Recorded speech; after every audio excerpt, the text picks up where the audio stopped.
салом. Хабарҳои радиои озодиро аз рӯзи душанбе 14 март тақдим мекунем. фарзанди дуюми вакили дифои тоҷик Исҳоқ Табаров барои ба гуфтаи мақомот хабар надодан дар бораи ҷиноят боздошт шуда, парвандааш мавриди тафтиш қарор дода шудааст. Далер Табаров оғози моҳи март боздошт шуд ва ҳоло дар додгоҳи ноҳияи Фирдавсии пойтахт алайҳи бо моддаи 347 кодекси ҷиноӣ айб эълон шудааст. Аз рӯи ин парванда ба шахси муҷрим ҷарима дар ҳаҷми то 40 000 сомонӣ ва ё зиндонӣ шудан ба муддати то 2 сол таҳдид мекунад. Исҳоқ Табаров ин қазияро ҳам ба фаъолиятҳои худ рабт дода дар як суҳбат бо радиои Озодӣ гуфт, ин фишори навбатӣ ба фаъолияти вакилии ӯ дар амри ҳимоят аз ҳуқуқи соҳибкори зиндони Заид Саидов мебошад. ҳанӯз моҳи феврал писари калонии вакил Фирӯз Табарови 27 сола бо ҷурми зархаридӣ ва даъвати оммавӣ барои аз роҳи зӯроварӣ тағйир додани сохти конститутсионии Тоҷикистон ба 13.5 соли зиндон маҳкум шуд. Табаров ин ҳукмро ҳамчун қарори бераҳмонаи додгоҳ маҳкум карда гуноҳро эътироф накарданд. Исҳоқ Табаров аз баҳори соли 2013 ба ин сӯ аз ҳаққи Заид Саидов ва наздиконаш дар додгоҳ ҳимоят мекунад.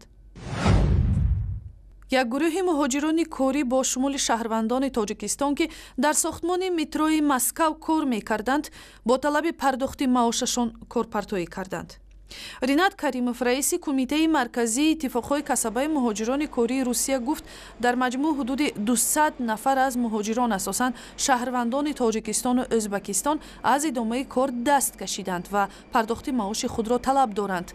Ринат Каримов гуфт, иттифоқҳои касабаи муҳоҷирони кории Русия масъулияти миёнаравӣ байни корпартоён ва корфармои онҳо ширкати Ингеокомро бар дошт гирифтааст. Переговоры проходят довольно сложно, потому что работодатель говорит, мы платим через неделю, по договору, то есть 6 часов. Они работают под землей, невозможно находиться по азоту более 6 часов. А люди фактически работают 11 часов. То есть 5 часов у них не оплачены. Но мы будем писать исковые заявления вот сейчас в суд, в Османный межрайонный суд. дар ҳамин ҳол намояндаи Ингеоком ба хабаргузории РБК гуфтааст ки маоши моҳи январи коргаронро аллакай пардохт карданд ва дар ин ҳафта маоши моҳи феврали онҳо низ дода хоҳад шуд. дар вилояти Суғд адвокатҳое ки аз имтиҳони вазорати адлия гузаштаанд савганд ёд карданд. то имрӯз аз имтиҳони вазорати адлия барои вакилони дифоъ аз 200 нафар танҳо 30 нафар гузашта пешбинӣ мешавад ки шумори адвокатҳои ин вилоят аз 50 нафар бештар нахоҳад шуд. имтиҳони вазорати адлияи Тоҷикистон ки барои санҷиши касбияти мудофиёни ҳуқуқи шаҳрвандон равона шудааст, бар асоси тағйироти қонуни адвокатура аз соли 2015 барпо мешавад. то кунун дар саросари ҷумҳурӣ аз 1000 вакили дифоъ танҳо 200 нафар тавонистанд ин имтиҳонро гузаранд.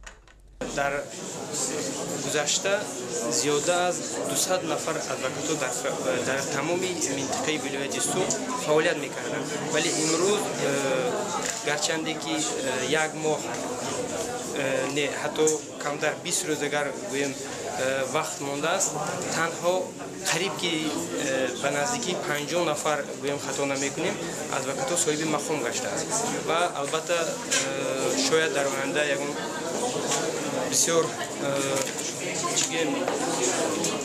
тамқисӣ ба миён омаданаш мумкин аст. дар имтиҳон дар баробари пурсишҳо аз соҳаи ҳуқуқ ва қонунҳои Тоҷикистон инчунин мусоҳибаҳо бо вакилони дифоъ анҷом мешавад ки донишҳои сиёсии вакилонро месанҷанд. Масалан, вакилон бояд донанд ки паёми президенти Тоҷикистон ба парлумон ва ё натиҷаҳои иҷлосии 16-уми шӯрои олӣ чӣ буд. Вакилони дифоъ бояд бигӯянд ки ба кадом забонҳо суҳбат мекунанд ва донишҳои интернетиву компютерии онҳо чӣ гуна аст. дар интиқоди худ аз ташаббуси ҷорӣ кардани имтиҳон, созмонҳои мудофиаи озодии баён ин имтиҳонро барои адвокатҳо чун баҳонае барои қатъи фаъолияти адвокатҳои фаъолу мунаққиди давлат зери сол бурданд. хабарнигор, шоир ва фаъоли ҷамъиятӣ Мавҷуда Собирова ҳамакнун ба унвони як тарроҳи либосҳои тоҷикиву аврупоӣ дар шабакаи интернет фурӯшгоҳи худро фаъол кардааст. این طراح با برند تجارتی معوی مذهبی یعنی تخلص ایجادی خود لباس و جهاز زنانه، کرته و دامن و جزودان و تسمه و دیگر مالها را به فروش میگذارد. ویژگی مدل های موجوده صابر و در آن است که حتما یک دیتل از نمونه های متا یا دخت تاجیکی را در لباس های صرف اروپایی وارد میکند. مالهای از راه اینترنت به مشتریان از سراسر جهان پیشنهاد میشوند. موجوده صابرова میگوید بسیار میخواست برای آوازخوان نگینه منقل و لباس دوزد. برای تماشای عکس‌های مدل‌های معوی مذهبی و هم دریافت اخبار و ویدیوهای بیشتر سر بزنید به سایت اینترنتی رادیوی آزادی، شبکه‌های اجتماعی فیسبوک، توییتر، یوتیوب و همزمینه رادیوی آزادی برای تلفن همراه